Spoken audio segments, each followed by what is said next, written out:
cam semua ya. Jadi karena ini Zoom khusus, jadi saya minta untuk on cam semua. Seperti biasa, nanti kalian juga harus membuat dokumentasi kegiatan dengan cara screenshot layar saat kalian Zoom. Jadi diusahakan kameranya on semua. Sudah siap? Kalau sudah siap, akan saya mulai.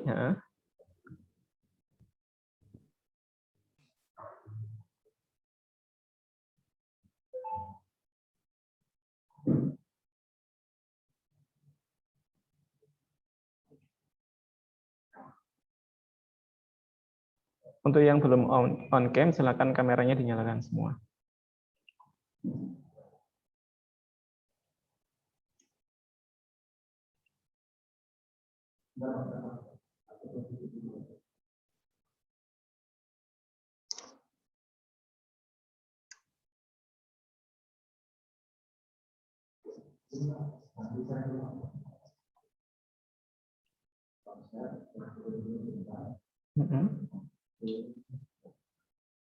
Posisi siap dulu ya.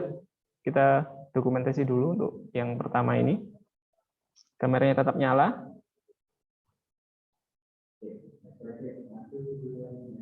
Saya hitung ya. 1, 2, 3. Udah? Nah, nanti di sesi tengah-tengah nanti juga ada screenshot lagi. Sudah? Langsung saya mulai. Assalamualaikum warahmatullahi wabarakatuh. Waalaikumsalam warahmatullahi wabarakatuh. Apa kabar anak-anakku semuanya? Semoga kita semua baik-baik saja. Dan tetap semangat ya. Nah, sebelum kita memulai pembelajaran hari ini, baiknya kita berdoa terlebih dahulu. Kita berdoa dengan membaca Al-Fatihah bersama-sama ya. Berdoa mulai. A'udzu billahi minasyaitonir rajim. Bismillahirrahmanirrahim. Alhamdulillahi rabbil alamin. Ar-Rahmanir-Rahim.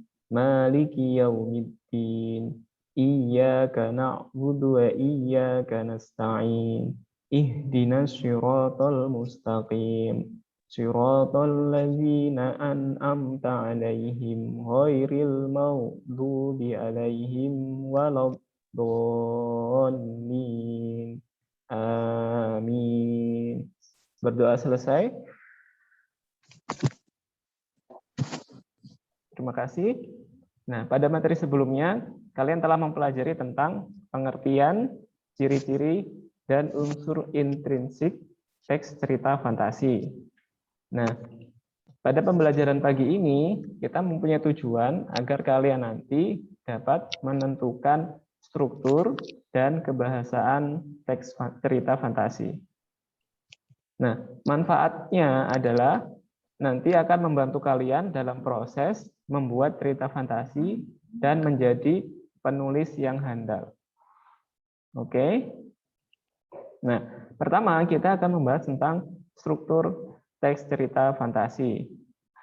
Nah, di sini ada sebuah bagan yang terdiri atas 3 warna. Yang pertama warna biru tertulis orientasi. Kemudian ada warna kuning komplikasi dan yang ketiga warna merah resolusi. Jadi struktur teks cerita fantasi itu ada 3. Yang pertama adalah orientasi, yang kedua komplikasi, dan yang ketiga adalah resolusi. Nah, kita lihat. Nah, di sini ada contoh orientasi. Saya mau minta tolong Olivia Mariti dibaca contohnya itu. Iya, Pak. Minggu pagi yang cerah Ardi, Andi, dan Dani berada di Candi Trowulan. Mereka merupakan siswa pilihan dari sebuah SMP yang sedang melakukan tugas pengamatan untuk karya ilmiah remaja. Di tengah keramaian orang yang sedang berwisata, mereka sibuk menyelesaikan laporannya. Baik, terima kasih. Terima kasih, Pak. Sama-sama. Jadi contoh orientasi ini bisa nggak kalian menganalisis atau memeriksa, memperhatikan di situ ada apa. Yang tertuliskan di situ ada apa?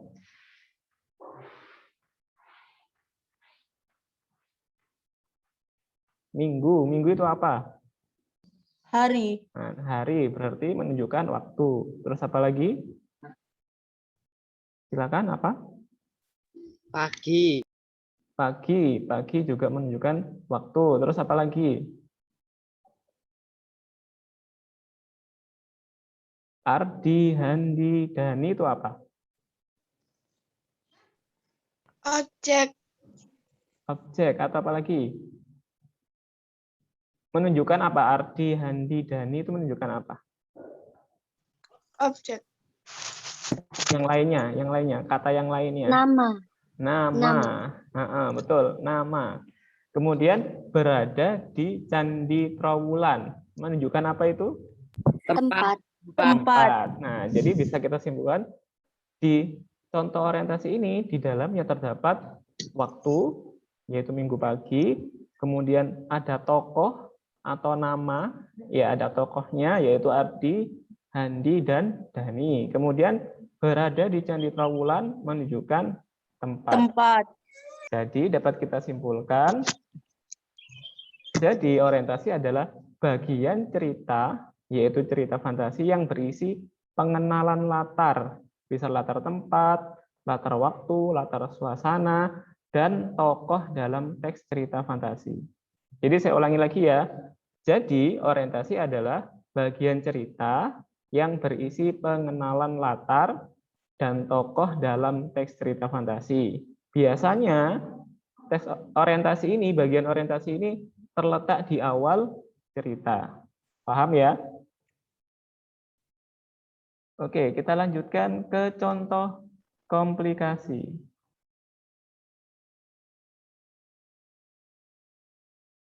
Minta tolong dibaca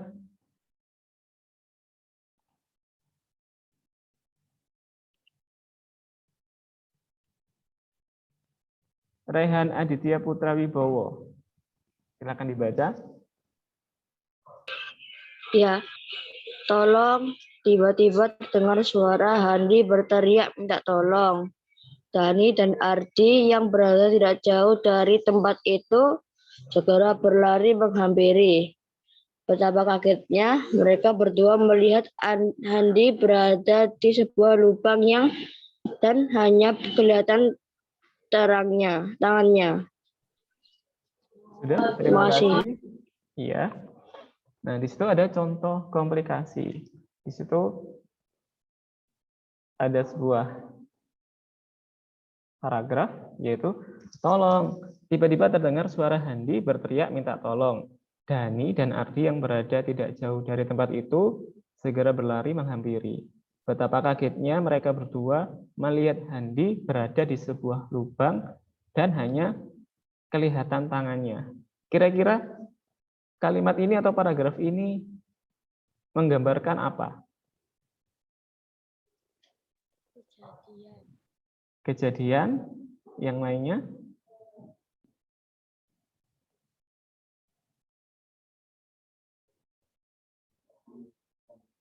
Peristiwa yang tidak terduga.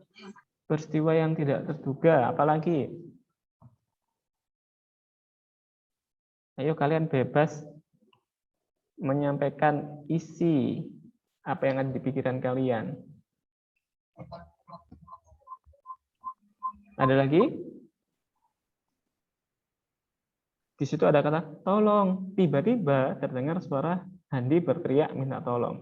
Jadi di situ terjadi sesuatu peristiwa, kejadian, ya kan? Nah, ini berarti mulai masuk ke dalam ceritanya, ya kan? Tadi saat orientasi itu pengenalan latar, tokoh-tokohnya dan yang lainnya. Pada bagian komplikasi ini mulai kita masuk ke dalam peristiwa-peristiwa yang terjadi dalam cerita tersebut. Jadi dapat kita simpulkan bahwa komplikasi adalah bagian cerita yang berisi mulai munculnya masalah hingga masalah memuncak dalam teks cerita fantasi. Jadi komplikasi ini adalah inti dari cerita fantasi. Ya, bagian yang kedua. Kita lanjutkan ke bagian yang ketiga. Contoh resolusi. Nah, silakan Nuzula Aryani dibaca contohnya. Ya, kita tidak cukup hanya dengan pintar. Ardi berkata hampir tak terdengar. Ya, kita harus memilih perilaku yang baik. Dani berteriak lantang sambil menyeret kedua temannya menuju area candi yang harus diamati. Mereka bertiga tertekad menyelesaikan tugasnya tepat waktu. Seperti biasanya, mereka bekerja keras untuk menghasilkan sebuah karya. Iya. Contoh resolusi. Terima kasih Nuzula. Iya, kita tidak cukup hanya dengan pintar. Ardi berkata hampir tak terdengar. Kemudian, ya kita harus memiliki perilaku yang baik. Dani berteriak lantang sambil menyeret kedua temannya menuju area candi yang harus diamati. Mereka bertiga bertekad menyelesaikan tugasnya tepat waktu. Seperti biasanya, mereka bekerja keras untuk menghasilkan sebuah karya. Jadi, dalam paragraf ini kira-kira apa? Apa yang ada di dalamnya?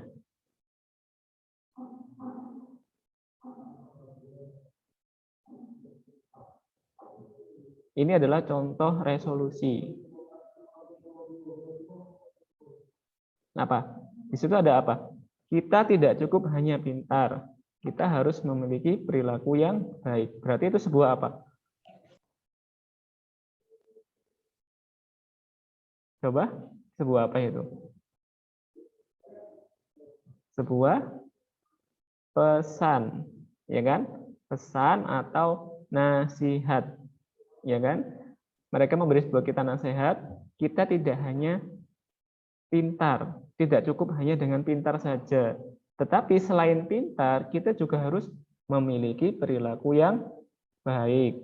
Jadi dapat kita simpulkan, resolusi adalah bagian cerita yang berisi penyelesaian masalah atau berisi nasihat-nasihat atau kesimpulan dalam teks cerita fantasi. Sampai sini paham? Ya, paham ya? Nah, kita lanjutkan ke slide berikutnya. Tentang kebahasaan teks cerita fantasi. Di bagian pertama tadi kita membahas tentang struktur, ya kan? Strukturnya tadi ada 3, yaitu orientasi, komunikasi, dan resolusi. Nah, bagian kedua kita akan membahas tentang kebahasaan, tentang bahasanya, bahasa yang digunakan dalam membuat teks cerita fantasi. Nah, yang pertama, bantu baca Nisa Hairun Niswa. Silakan dibaca. Mic-nya di-on-kan. Nama aku mereka dia nih. Coba diulangi lagi Nisa Hairun Niswa. Penggunaan kata ganti dan nama orang sebagai sudut pandang penceritaannya. Aku, mereka, dia, Rara, Doni. Baik, terima kasih Nisa. Ya, pada kebahasaan yang pertama yaitu penggunaan kata ganti dan nama orang sebagai sudut pandang penceritaannya. Contohnya, kata ganti aku, mereka, dia. Kemudian nama orangnya, contohnya adalah Rara, Doni. Nah, ini kebahasaan yang pertama. Kemudian kebahasaan yang kedua. Dibantu baca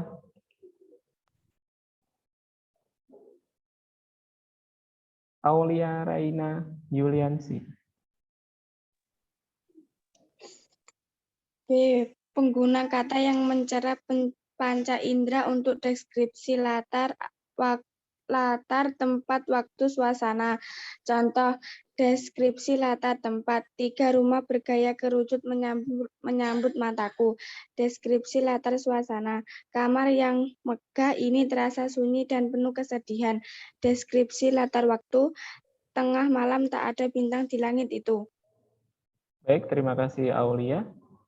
Ya, untuk kebahasaan yang kedua, yaitu penggunaan kata yang mencerap panca indera untuk deskripsi latar, yaitu latar tempat, waktu, dan suasana. Contohnya, 3 rumah bergaya kerucut menyambut mataku. Mana yang termasuk latar tempat? 3 rumah. 3 rumah. 3 rumah. Kemudian deskripsi latar suasana. Kamar yang megah ini terasa sunyi dan penuh kesedihan. Mana yang menunjukkan latar suasana? Terasa sunyi dan penuh kesedihan. Oke, berikutnya deskripsi latar waktu. Tengah malam tak ada bintang di langit itu. Mana yang menunjukkan latar waktu? Tengah malam. Tengah malam. Oke, sudah paham ya? Kita lanjutkan ke kebahasaan yang berikutnya. Nah, dibantu baca Devi Nurfitri. C. Menggunakan pilihan kata dengan makna kias dan makna khusus. Contoh, alien itu berhidung mancung. Dengan hidungnya yang menjulang, ia mengendus sekeliling. Baik, terima kasih Devi. Ya, pada bagian C, yaitu menggunakan pilihan kata dengan makna kias dan makna khusus. Contohnya, alien itu berhidung mancung. Di situ ada kata-kata mancung. Itu menunjukkan makna khusus. Kemudian dengan hidungnya yang menjulang, ya. Hidung yang menjulang itu apa? Hidung yang mancung tadi itu termasuk dalam makna kias, hidung makna yang tidak sebenarnya. Yaitu namanya makna kias atau kiasan. Ia mengendus sekelilingnya. Mengendus itu sinonimnya apa? Ada yang bisa menjawab? Mencium. Nah, mencium. Nah, itu yang dimaksud dengan makna khusus. Pada umumnya yang dipakai adalah mencium. Ya, makna umumnya mencium, kemudian makna khususnya mengendus. Nah, itu yang dimaksud dengan menggunakan kata kiasan atau kias dan makna khusus. Jadi kata-kata yang digunakan itu kata-kata yang jarang kita pergunakan sehari-hari, tapi maknanya sama. Kita lanjutkan ke kebahasan yang keempat. Nah, sekarang dibaca oleh Agita Widyakusuma. Kata sambung penanda urutan waktu. Kata sambung urutan waktu setelah itu, kemudian sementara itu, bersamaan dengan itu, tiba-tiba, ketika, sebelum, dan sebagainya. Contoh 1. Setelah buku terbuka, aku terseret pada masa lampau. 2 tahun kemudian, Varta telah sampai di planet Mars dan bertemu dengan Tatau. 3. Akhirnya Varta dapat menyelamatkan diri dari terkaman raksasa. Baik, terima kasih Agita. Ya, di sini kebahasaan yang keempat. Kata sambung penanda urutan waktu. Kata sambung urutan waktu yaitu contohnya setelah itu, kemudian, sementara itu, bersamaan dengan itu, tiba-tiba, ketika, sebelumnya, dan sebagainya. Jadi masih ada banyak lagi. Nah, contoh apa contoh? Bacanya gimana? Contoh apa contoh? Contoh. Contohnya apa contohnya? Contohnya. Contoh ya. Contoh yang pertama, setelah buku terbuka, aku terseret pada masa lampau. Kata sambungnya apa? Setelah. setelah, berarti menunjukkan waktu. Kemudian 2 tahun kemudian, Varta telah sampai di planet Mars dan bertemu dengan Tatao. Kata sambung penanda urutan waktunya apa? 2 tahun kemudian. 2 tahun kemudian. Sedangkan yang ketiga, akhirnya Varta dapat menyelamatkan diri dari terkaman raksasa. Penanda urutan waktunya apa? Akhirnya. Akhirnya. Seperti itu ya. Itu contohnya. Contohnya. Kita lanjutkan ke berikutnya. Sekarang kita coba yang membaca Muhammad Fauzi Ramadan. Silakan dibaca. Oke, Pak. Penggunaan kata atau ungkapan keterkejutan. Contoh 1. Tiba-tiba seorang alien yang berukuran lebih besar datang. 2. Tanpa diduga, buku terjatuh dan halaman terbuka menyeret Nabila pada dunia lain. 3. Di tengah kebahagiaannya datanglah musibah itu. Sudah, terima kasih. Ya, untuk kebahasan yang kelima, penggunaan kata atau ungkapan keterkejutan. Contohnya, tiba-tiba seorang alien yang berukuran lebih besar datang. Katanya yang mana? Tiba-tiba. Tiba-tiba. Kemudian, tanpa diduga, buku terjatuh dan halaman terbuka menyeret Nabila pada dunia lain. Ungkapan keterkejutannya apa? Tanpa diduga. Tanpa diduga. Jadi dia terkejut ya. Kemudian yang ketiga, di tengah-tengah kebahagiaannya datanglah musibah itu. Mana yang menunjukkan ungkapan keterkejutan? Di tengah kebahagiaannya. Nah, di tengah kebahagiaannya itu datanglah musibah ya. Kita lanjutkan ke berikutnya. Nah, yang F. Silakan dibaca.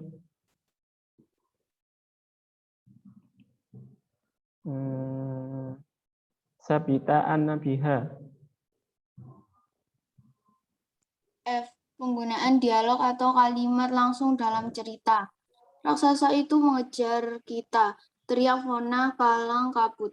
Aku terengah-engah mendengar perkataan Fona. Aku segera berlari. Baik, terima kasih. Jadi yang F adalah penggunaan dialog atau kalimat langsung dalam cerita.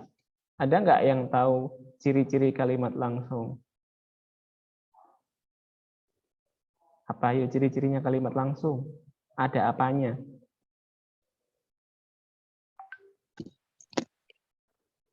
Aku segera berlari. Ada yang lain? Ciri-cirinya?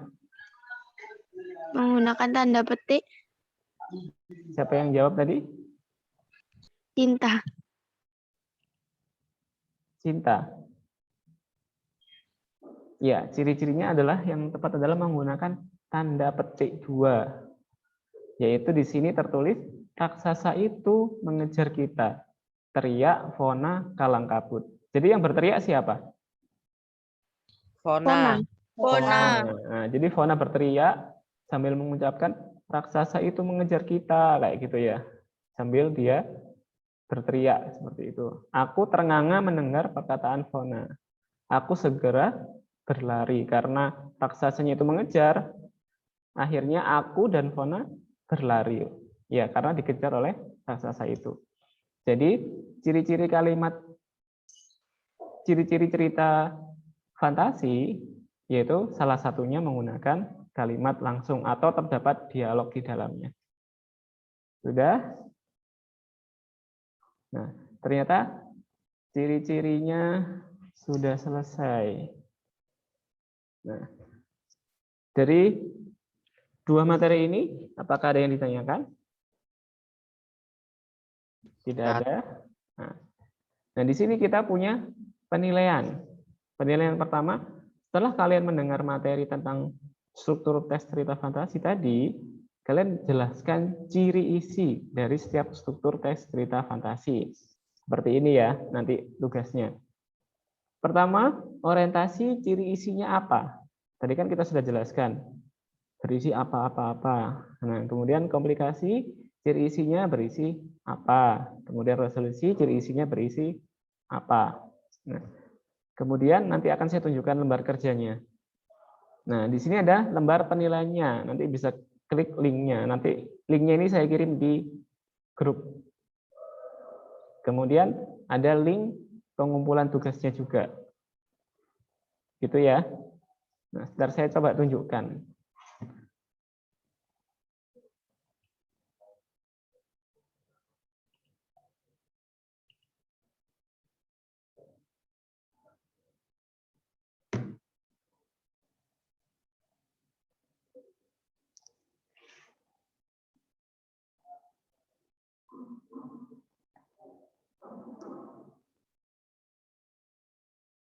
Bentar.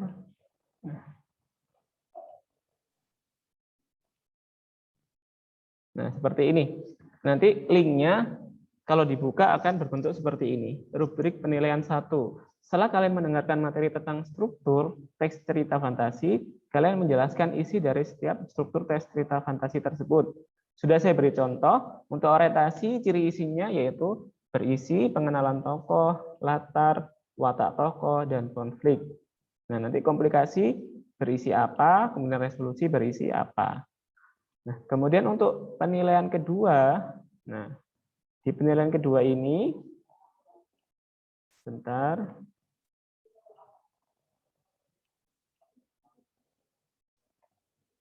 saya ubah ininya. Nah, di penilaian kedua ini ada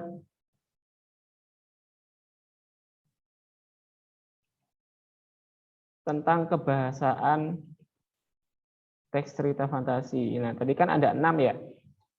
Nah, ini ada kolom pertanyaan yang sebelah sini. Nah, ini pertanyaan, sedangkan yang sebelahnya adalah kolom jawabannya. Nah, kalian bisa mengerjakan dengan beberapa cara. Contoh yang pertama seperti ini. Kalian tulis pertanyaannya, kemudian jawabannya kalian cocokkan. Nomor 1 jawabannya yang aku, mereka, dia, Erza, dan Doni. Ini contoh yang pertama. Kalian boleh mengerjakan dengan cara seperti ini. Atau pakai cara memberi warna. Jadi yang warnanya hijau ini, jawabannya adalah yang hijau ini. Ini contoh cara mengerjakan yang kedua. Atau kalian juga bisa menggunakan cara seperti ini. Mencocokkan. Ya. Nomor 1 ditarik garis ke E. Nanti nomor 2 ini kemana garisnya? Bisa ke A, bisa ke B, bisa ke C, bisa ke D, bisa ke F. Nah, ini bisa kalian kerjakan nanti setelah Zoom ini selesai. Paham ya? Pak, ini dikerjakan semua kelas, Pak. Boleh yang ikut Zoom ini. Nanti materinya juga sama. Jadi kelas sekarang ini kan kelas 8F. Pada pertemuan berikutnya hari Kamis kelas 7 kelas 7F ya. Hari Kamis kelas 7 G dan I. Nah, nanti materinya juga sama karena minggu ini materinya adalah ini. Jadi yang udah ikut hari ini, kalian punya ilmu lebih dibandingkan dengan teman-teman kalian yang tidak ikut pada Zoom hari ini. Untuk yang wajib hari ini mengerjakan adalah kelas 7F. Ya. Jadi kelas 7H tidak, Pak? Kelas Atau 7 boleh atau menunggu besok boleh. Buat belajar juga boleh. Iya, Pak. Oke, terima kasih. Kita lanjutkan ke bentar.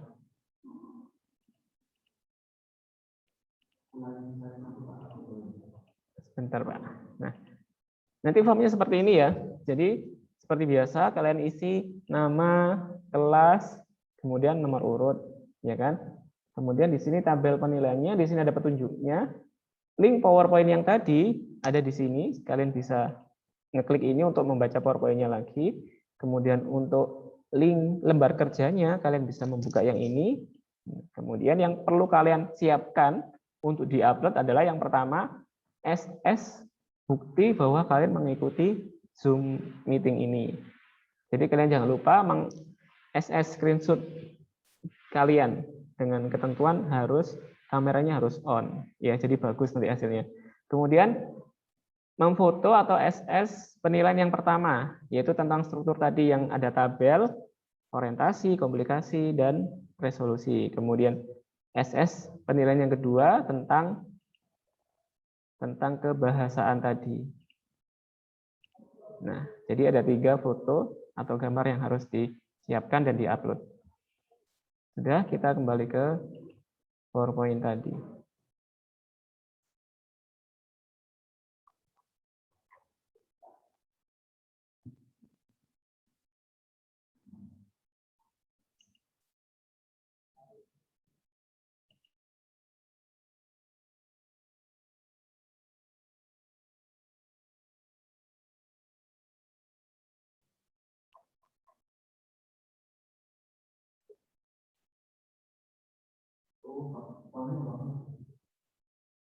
Ini?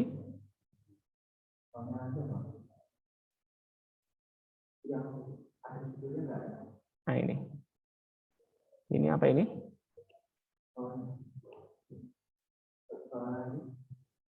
Sudah. Oke. Sebentar ya, kita mau ambil dokumentasi sudah. Nah, kita langsung lanjut lagi.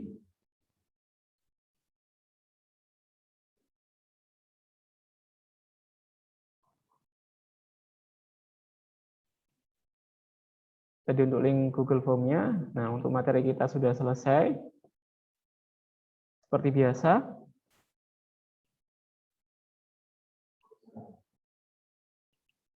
Kita buat kesimpulan dulu. Nah, untuk kesimpulan hari ini kita punya 2 kesimpulan. Ada nggak yang tahu kesimpulannya kira-kira apa? Olivia Mariti, apa kesimpulannya? Dapat mengetahui struktur dan kebahasaan cerita fantasi.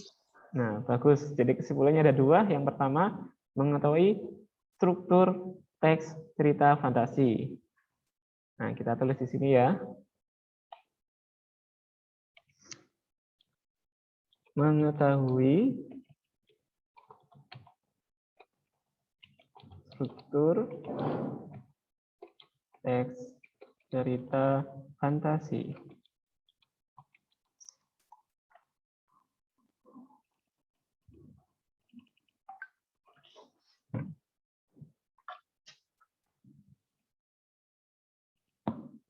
Yang kedua, apa tadi yang kedua? Mengetahui kebahasaan teks cerita fantasi. Kompak ini. Mengetahui kebahasaan teks cerita fantasi. Oke, terima kasih buat semuanya.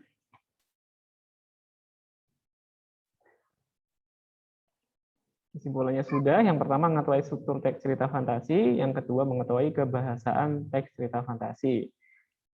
Untuk pertemuan berikutnya kita akan belajar langkah-langkah untuk menulis teks cerita fantasi. Semoga kita bisa bertemu pada pertemuan berikutnya.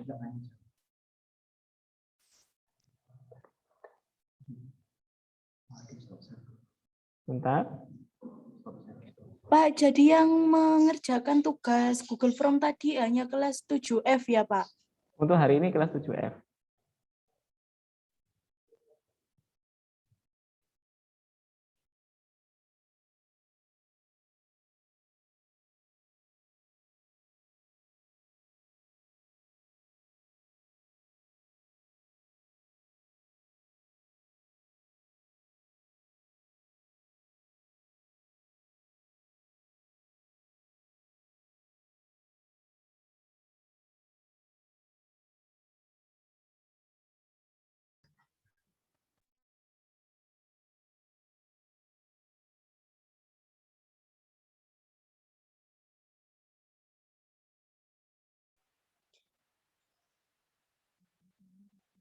Pak Habib,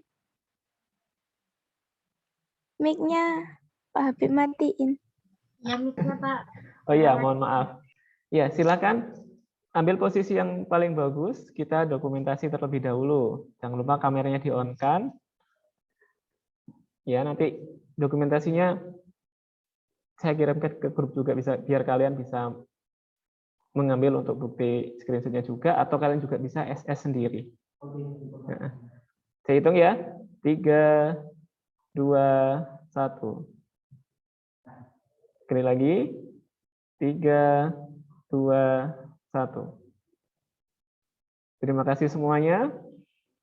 Pembelajaran kita sudah selesai. Kita baca hamdalah bersama-sama. Alhamdulillahirabbil alamin. Kita baca doa akhir majelis. Subhanakallahumma wa bihamdika asyhadu an la ilaha illa anta astaghfiruka wa atubu ilaik. Terima kasih. Saya ucapkan sebesar-besarnya. Saya akhiri, kurang lebihnya mohon maaf. Wassalamualaikum warahmatullahi wabarakatuh. Waalaikumsalam warahmatullahi wabarakatuh. Terima kasih, sampai ketemu lagi. Terima kasih Bu Ais. Pak, boleh keluar. Boleh, kalian boleh meninggalkan Zoom-nya. Terima kasih, Pak. Sama-sama. Waalaikumsalam.